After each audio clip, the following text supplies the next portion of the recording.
আপনি কৃষিতে আসতে চাচ্ছেন ভাই, প্লিজ কেউ না যায় না, কৃষিতে আইসেন না।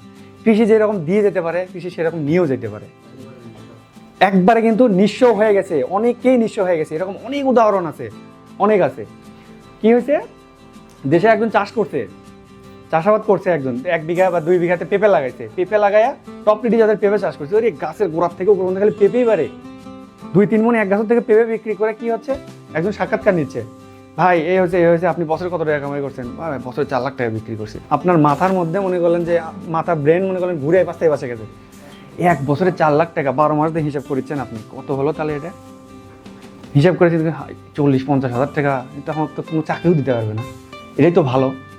আপনি কি করলেন, আল্লাহর রহমতে কিস্তি মিস্তি তুলে জমি টমি নিয়ে বাস যা আছে ধার কর্জ করে নিয়ে এসে চাষাবাদে ঢুকলেন।